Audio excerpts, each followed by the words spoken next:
The night was quieter than it should have been. A pale moon hung low in the sky, draping the streets in silver shadows. The streetlights flickered weakly, as if too tired to protect anyone walking beneath them. On that lonely stretch of cracked pavement, a teenage girl walked alone, clutching her worn-out backpack against her chest as though it could shield her from the world. Every few seconds, she glanced behind her. The echo of her own footsteps wasn't the only sound, there was something else. A shuffle. A drag. A low laugh that didn't belong to the night. Her breathing quickened. She pulled her hoodie tighter, head down, but the air around her grew heavier. A group of men leaned against a graffiti-stained wall, their cigarettes glowing like sinister eyes in the dark. One of them stepped forward, his grin wide and merciless. "Where you headed, sweetheart?" His voice was low, taunting, dripping with danger. She didn't answer. Her steps grew faster. But they followed. Shadows stretched long behind her as the men moved closer, their words sharper, their intentions clear. Her heart pounded. She was only 16. She shouldn't have been out this late, but she had no choice, home wasn't safe either. Still, she prayed the streets would be kinder than the ones waiting at her door. A bottle shattered somewhere behind her. Laughter erupted. Her chest tightened as the men's footsteps quickened, closing in like wolves circling prey. And then, the silence broke. Far off, a low rumble stirred the night. The kind of sound that made windows tremble and the ground hum beneath your feet. The girl froze, torn between fear and desperate hope. The men paused too, turning their heads toward the sound. Engines. Not one. Not two. A pack. Headlights cut through the shadows, growing larger, brighter, until the entire street seemed alive with roaring thunder. Black leather, steel, and the unmistakable insignia glinting under the moonlight, Hell's Angels. They didn't ride past her. They rode beside her. The predators on the sidewalk exchanged uneasy glances, their smirks faltering. For the first time that night, the girl felt something she hadn't felt in a long time, safety. And this was only the beginning. Her name was Emily Carter. 16 years old, with a face far too young to carry the kind of sadness she did. She wasn't supposed to be walking those streets alone, but life had forced her into corners most people never saw. Emily had grown up in a small, broken house on the edge of town. Her father had walked out when she was just a child, and her mother, well, she wasn't much of a mother anymore. Addiction had hollowed her out, leaving Emily to fend for herself most days. Empty cupboards, unpaid bills, and silence that screamed louder than words ever could. But home wasn't just empty, it was unsafe. Her mother's boyfriend had moved in last year, a man named Rick. He was loud, cruel, and drank until his words turned sharp as knives. He didn't like Emily. He made that clear every chance he got. A slammed door, a mocking laugh, a hand gripping her arm too tight. She avoided him as best she could, often slipping out after dark just to breathe. That night had been one of those escapes. She had stayed late at the library, pretending the soft glow of the desk lamps and the quiet rustle of pages could be her world forever. But the library closed, and the real world pulled her back onto cold, unforgiving streets. Emily wasn't naive, she knew the dangers of walking home after dark. She had memorized the shortcuts, the alleys, the corners where she thought she'd go unnoticed. But danger had a way of finding her anyway. The men who stepped out of the shadows weren't strangers. She'd seen them before, loitering near the convenience store, their eyes following her like vultures circling above. She always prayed they wouldn't notice her. Tonight, her prayer went unanswered. Her chest burned as she clutched her backpack tighter, not because of what was inside, it only held a few schoolbooks and a half-empty water bottle, but because it was the last piece of her routine, the only thing tethering her to the idea of being just a normal student, a normal girl. "Come on, don't be scared," one of the men had sneered earlier, his boots echoing on the cracked concrete. "We're just looking for some fun." She remembered how her stomach dropped, how every instinct screamed to run, even though she knew she wouldn't outrun them. And then the roar came. The sound of engines tearing through the night, so loud and sudden that it made the predators freeze in place. Emily didn't know who they were at first. She only knew that when those bikes pulled up beside her, the men who had been circling like hyenas suddenly stepped back, their confidence faltering. One of the bikers rode slightly ahead, his headlight casting a wide beam that illuminated her terrified face. His voice broke through the night, steady and calm. "You okay, kid?" Her lips trembled, but she managed the smallest nod. For the first time that night, she wasn't invisible. Someone saw her. Someone cared. The men on the sidewalk exchanged nervous glances. They had strength in numbers, but these bikers weren't ordinary strangers, they were a brotherhood. And not just any brotherhood. These were Hell's Angels. Emily didn't know why they were there, or why they chose to ride beside her, but in her gut, she felt it, the night had just shifted. This wasn't going to end the way those men had planned. The men didn't back off. Not yet.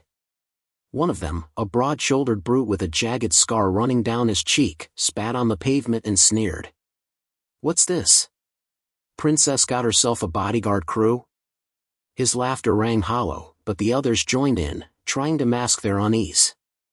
Emily froze, clutching her backpack so tightly her knuckles turned white.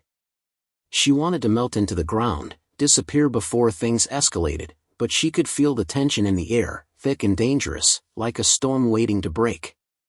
The bikers said nothing at first. They simply sat astride their machines, engines rumbling like thunder, headlights casting blinding halos that swallowed the night. Their silence was louder than any threat. But predators don't give up easily. The scar-faced man stepped closer, pointing at Emily. "She doesn't belong with you. She's ours." The words made her stomach twist. She wasn't anyone's. She wanted to scream it, but fear locked her throat. One of the other men pulled a chain from his pocket, letting it dangle menacingly. The metallic clinks echoed across the empty street. "You think you can scare us with your bikes? This is our block." That was when Emily realized the truth, these men weren't random creeps. They were part of a local gang that had been haunting the neighborhood for months. They tagged walls with graffiti, shook down shopkeepers, and preyed on anyone unlucky enough to cross paths with them. And tonight, she was their target. The odds felt unbearable. For every biker, there seemed to be 2 gang members, and though the Hell's Angels looked like warriors carved from steel and leather, Emily's chest tightened with panic. What if the gang tried to fight? What if blood spilled because of her? Her breathing quickened. Her feet itched to run, but her body wouldn't move. She was caught in the middle of 2 forces she couldn't control. And then the scar-faced man pulled a knife from his pocket, the blade catching the moonlight. He flicked it open slowly, deliberately, his grin widening. "Let's see how tough you are without your roar." The street went dead silent. Emily's pulse hammered. The bikers still hadn't moved, yet. But their engines growled louder, like beasts straining against chains, ready to be unleashed. The night was teetering on the edge of chaos. The knife glinted in the scar-faced man's hand, but before he could take another step, the roar of the bikes intensified. It wasn't just sound anymore, it was pressure, vibration, the kind of thunder that made your ribs rattle and your fear retreat. One by one, the Hell's Angels eased their throttles forward. Headlights cut through the darkness, surrounding Emily like a protective wall of steel and fire. The gang members shuffled back, their cocky smirks thinning as they realized they weren't just facing a handful of bikers. There were dozens. Engines revved in unison, deep and guttural, echoing through the streets like the heartbeat of a monster. Leather jackets caught the moonlight, each stitched with the unmistakable red and white insignia, a winged skull, the mark of the Brotherhood. These weren't men to be trifled with, they were legends. The leader dismounted first. He was tall, broad, with a beard streaked by silver and eyes that burned with calm fire. His boots hit the pavement with a weight that silenced even the cicadas. He didn't raise his voice. He didn't have to. "You picked the wrong girl," he said, his tone steady but sharp enough to cut stone. Emily's chest tightened. For a moment, she thought she might cry. No one had ever stood between her and danger before. And now, an army of leather-clad riders was standing for her. The scar-faced thug twirled his knife, trying to mask the tremor in his hand. "You don't know who we are," he snarled. The biker leader tilted his head. "Neither do you." At that, the rest of the Hells Angels dismounted, boots striking the pavement in unison. A wall of black leather and chrome stood shoulder to shoulder, forming a barrier between Emily and the predators. Chains clinked. Knuckles cracked. Their presence was overwhelming, and for the first time, Emily noticed something: the way they moved wasn't reckless. It was deliberate. Controlled. This wasn't about picking a fight. It was about protecting. One of the younger bikers glanced back at her and gave a small nod, as if to say, "You're safe now." The gesture nearly broke her. After years of walking streets alone, unseen and unprotected, someone finally acknowledged her worth. The gang, however, wasn't ready to fold. Their leader, the scarred man, lifted his chin defiantly. "There's more of us in these streets. You think you can scare us off?" The biker leader stepped forward, nose to nose with him. His voice was low, dangerous. "We don't scare people off. We end threats." The gang members shifted uneasily. The bravado that had fueled their hunt began to wither under the weight of sheer presence. But fear makes fools of men, and one of them, desperate to prove himself, swung his chain through the air with a metallic whip crack. Instantly, a dozen engines revved in response. The sound was deafening, primal. It was as though the bikes themselves were alive, roaring in fury. Windows along the block lit up as people peered out to see what was happening. The entire neighborhood was waking to the confrontation. Emily's pulse surged. She had gone from prey to witness, standing at the center of a storm. The gang looked smaller now, their earlier swagger evaporating. And still, the Hells Angels hadn't thrown a single punch. Not yet. The street was seconds away from exploding. The chain swung wide, slicing through the night air with a whistle. Before it could land, a biker's hand shot out like lightning, seizing it mid-swing. The gang member's eyes widened as the leather-clad man yanked it free and tossed it aside like a useless toy. The silence that followed was suffocating. Everyone knew it had begun. Scarface snarled and lunged forward with his knife, aiming straight for the biker leader. But he wasn't fast enough. With a single, precise motion, the leader sidestepped, grabbed the man's wrist, and twisted hard. The blade clattered to the pavement. Gasps echoed from the bystanders who had gathered on balconies and porches, drawn by the roar of engines. Emily pressed a hand over her mouth, her heart racing. She'd never seen anyone stand up to these men, ever. The gang, panicked and desperate, rushed in together. But the Angels met them head-on. The sound of fists colliding with flesh, boots striking pavement, and the roar of engines punctuating every movement turned the street into a battlefield. It wasn't chaos, it was controlled fury.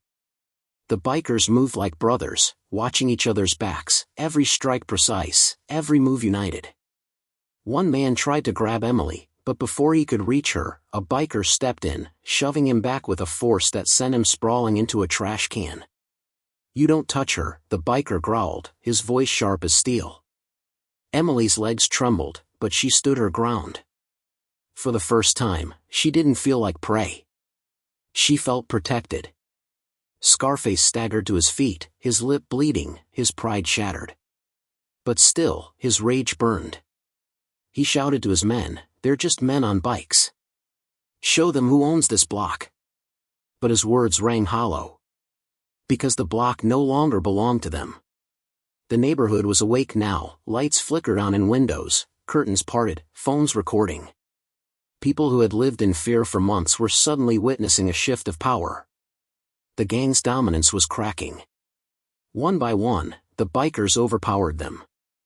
A knee to the gut, a fist to the jaw, a chain ripped from another's hand and snapped in two. The predators who had once hunted the weak were now reduced to stumbling cowards under the weight of justice. Finally, the leader of the Angels grabbed Scarface by the collar and shoved him against the hood of a parked car.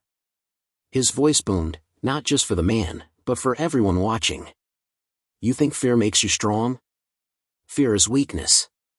You preyed on a child. That ends tonight. Scarface spat blood, struggling, but the biker's grip was iron. The leader turned his head, eyes scanning the neighbors peering from windows. He raised his voice, steady and commanding. This girl isn't walking alone anymore. Not here. Not ever. This is your block, not theirs. Take it back. The words echoed through the night like a battle cry. And for the first time, Emily saw hope flicker in the eyes of her neighbors. The bikers hadn't just protected her, they had given the whole street its voice back. Scarface thrashed weakly, but his fight was gone. The angels released him, letting him stumble backward into his broken crew. One by one, the gang members limped into the shadows, their reign of fear shattered under the weight of steel, leather, and brotherhood. Engines roared again, not as a threat, but as a declaration. Justice had been served. Emily's knees nearly buckled, tears spilling down her cheeks.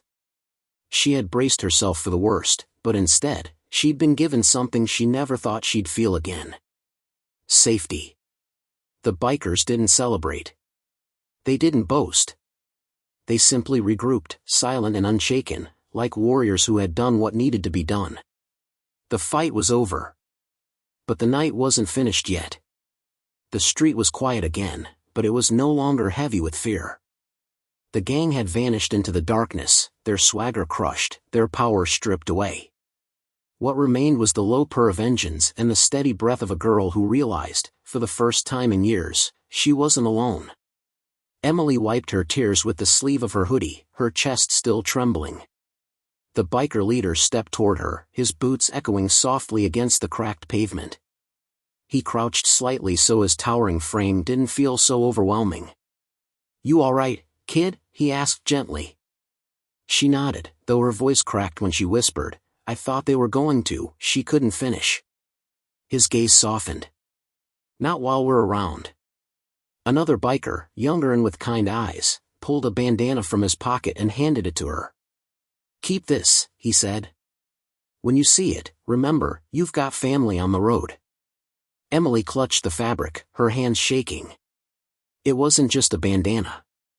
It was proof that someone, an entire brotherhood, had chosen to stand for her when no one else would. The leader looked at her one last time, his tone calm but firm. "Go home safe. And if home ain't safe, find someone who can help. You're stronger than you know." She nodded again, but this time there was determination in her eyes. The bikers mounted their machines, engines growling like thunder rolling over distant hills. One by one, they pulled away, their headlights fading into the horizon, leaving nothing but the faint smell of fuel and the echo of power in the air. Emily stood in the middle of the street, clutching the bandana against her chest. For the first time in years, she felt the weight on her shoulders lighten. The night hadn't broken her, it had shown her that heroes could ride on two wheels, wearing leather and steel instead of capes. And as the last rumble of engines disappeared, a single thought carried through her heart. They didn't just save me. They reminded me that I mattered. If this story touched your heart, don't forget to like this video, share it with your friends, and subscribe for more powerful stories of courage, justice, and hope.